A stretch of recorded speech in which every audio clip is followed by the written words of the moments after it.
Leonardo.ai n'est pas aussi bon que que Midjourney, mais regardez, il a quand même, je trouve qu'il est quand même assez avancé de ce qu'on peut faire. Et à mon avis, ils vont aller très très vite parce que ils viennent de sortir tout juste de leur test. Et clairement, il y a des trucs pas mal, hein, regardez.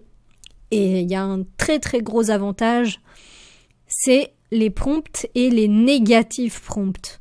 Alors ça se fait pas ailleurs, enfin je ne connais pas ça ailleurs. Donc les négatifs prompts, on enlève tout ce qu'on veut pas voir. Donc plastique, deformed, blurry, bad anatomy, bad eyes, crossed eyes, enfin bon bref, tout ce qu'on veut pas. Par exemple quand on veut avoir 5 doigts, on met bien 5 doigts et là on dit main bizarre ou je sais pas quoi.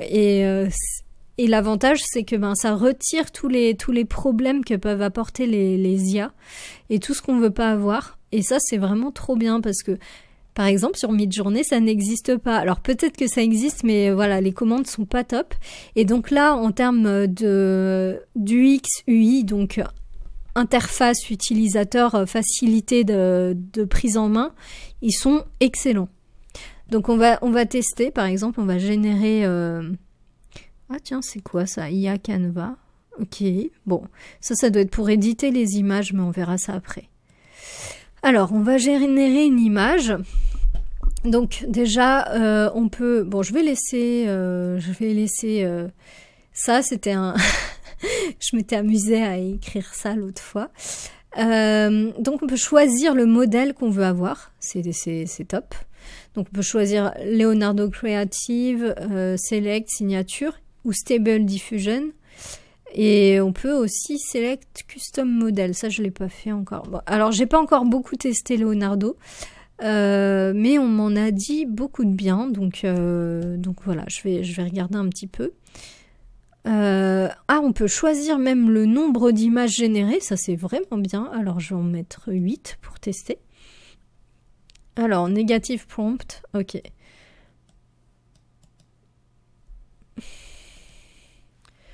Est-ce que, voilà, c'est ça. Alors, les negative prompts, on peut dire, je sais pas...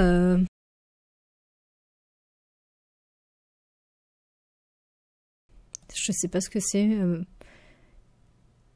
Ah, ok, là on peut image to image, et là on peut sélectionner une image de base pour s'en inspirer. Bon, alors je vais...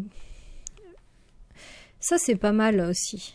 Vous voyez, il est vraiment bien. Bah, je vous ferai une vidéo plus précise où je vais vous faire un tuto dessus parce que je pense qu'il mérite quand même une petite vidéo ce logiciel. Alors peut-être que je vais attendre un petit peu. Ah ouais, c'est pas mal. Alors c'est pas ça, hein, c'est toujours pas ça.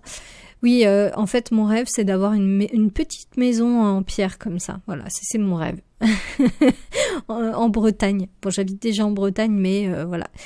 Donc, c'est pour ça que je m'étais amusée à essayer de voir s'il arrivait à créer ma maison de rêve. Alors bon, il y a un peu trop de fenêtres, hein, comme on peut le voir. Ah, voilà, c'est déjà mieux. Ah ben, il me les a mis, les Velux. Ça s'appelle peut-être pas comme ça en français. Ben voilà, cette petite maison, elle est trop mignonne. Alors, c'est un peu tordu, hein, c'est pas encore ça. J'imagine que c'est comme les autres, hein, il faut prendre du temps pour un petit peu comprendre comment ça on l'utilise. On peut voir aussi le nombre de pixels en hauteur et largeur. C'est franchement pas mal. Ok, 16 neuvième par exemple, ok. J'ai l'impression là il va m'en faire 2 parce que je vais demander en 16 neuvième. Ah ouais, c'est ça, il en fait moins. J'ai mis une petite maison. Je suis désolée, mais moi ça, je vois pas que c'est petit. Hein. Voilà, bon. Mais honnêtement, je pense qu'avec un peu de maîtrise, on peut réussir à faire un truc vraiment sympa. Est-ce qu'on peut voir ce que font les autres? Voilà, y a quand même des choses plutôt bien. Après, ça, c'est des humains. Donc, du coup, Est-ce que en termes de maison, est-ce qu'il fallait que je mette un style? J'aurais dû mettre un style. Alors lui, peut-être, je vais peut-être mettre... ouais, je vais mettre ça. Hop. Et hop, je vais garder ça. Ah oui, professionnel photographie, voilà. Il faut mettre ce genre de petites choses dans les prompts. Là, si on met rien, il se base sur un peu tout et n'importe quoi. Unreal Engine 5, c'est un moteur de 3D pour les jeux vidéo notamment. Alors, je vais quand même récupérer ces négatifs prompts, comme ça. Ah non, c'était pas celui-ci que j'avais pris, il me semble. Il était, voilà, c'était celui-là. Ah. Voilà, c'était celui-là. Donc je vais prendre cela. On va voir ce que ça va donner. Ouais, et je pense que les négatives prompts, c'est toujours bad quality, bad anatomy, vous voyez. Ah, ça change. C'est pas tout à fait le même style. Alors c'est toujours pas ça. C'est pas trop ce que je veux. Je trouve que c'est pas terrible, hein, mais à mon avis, oui, il faut que je regarde un petit peu plus, mais c'est déjà beaucoup mieux que ce que je voulais avant. Hein. Est-ce qu'on peut la... Ah oui, j'ai fait sans faire exprès, je l'ai scalé. Vous voyez, on peut faire des trucs comme ça. Alors, si je fais traduire en français... Une alternative haut de gamme, utiliser cette...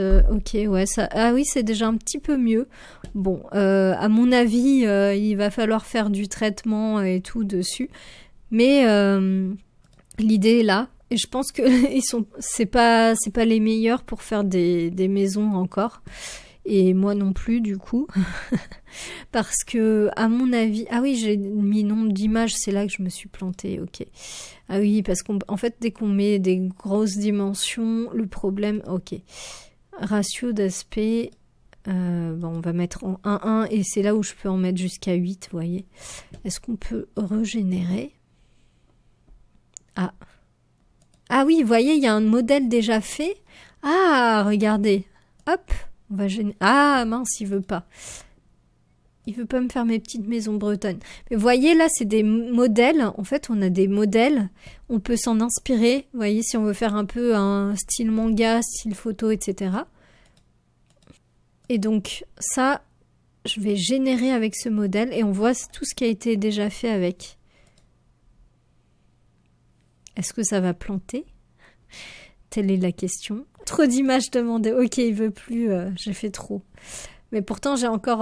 mais peut-être c'est en même temps. Ah oui, alors, pour les tarifs gratuits, créer un prompt gratuit, 150 générations rapides par jour, combiné à l'une des manières suivantes.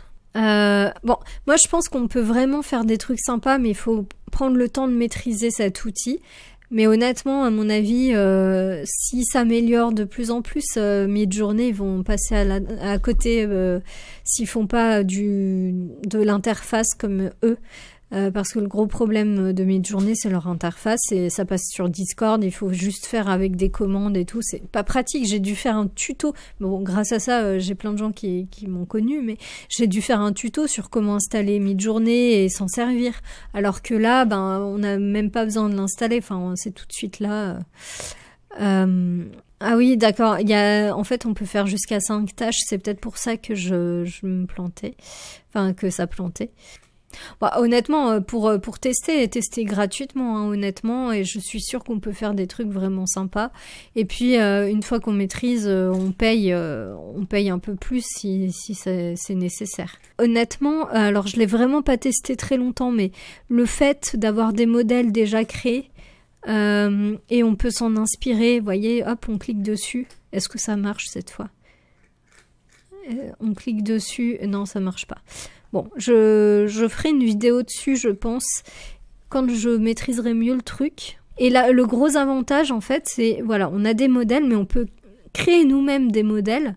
On peut tester, ouais, on peut faire travailler, en fait, nos propres modèles.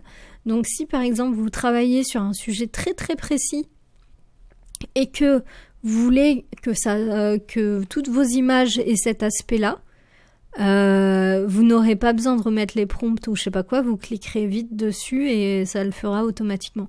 Et je peux vous dire que moi, la dernière fois que je suis allée voir les modèles, il y en avait genre 4. Et là, en une semaine, vous voyez, il y en a plein. Alors, plein. Voilà, mais vous voyez, ça c'est quand même déjà un peu ouvert. Oh, c'est génial ces petits mondes-là. J'espère que j'arriverai. Est-ce que c'est ça? Style Loner. Ok. Ah, mais voilà, il m'a fait tout ça, c'est pour ça, il était en... Ok, j'avais pas vu que j'avais fait toutes ces générations. Ah, il y a des trucs pas mal. Mais en fait, moi, ce qui me pose problème, regardez, c'est les petits pointillés. Ça fait un peu pointillisme, c'est pas assez net pour l'instant. Alors, il doit y avoir des choses à connaître un petit peu, mais... Vous voyez, là, les feuilles, c'est des petits points, là. J'aime pas trop ce style. Bon, bah, vous voyez ma future maison, ce sera clairement dans un style comme ça. Et moi, c'est mon truc. Je veux pas avoir je veux pas être dans une maison méga moderne et tout. Moi, j'aime bien les trucs un peu de Hobbit. Voilà. Allez, on va générer et ça ne fonctionne toujours pas. Bon. Écoutez, je vous ferai une vidéo là-dessus quand je serai plus au point. Mais en tout cas, je pense que c'est vraiment... Leonardo, là, a vraiment le potentiel d'être une très bonne IA. Vous voyez, on peut faire vraiment des choses sympas. Bon, bah écoutez, je vous souhaite une très bonne soirée. Et moi, je vais couper le live. À bientôt!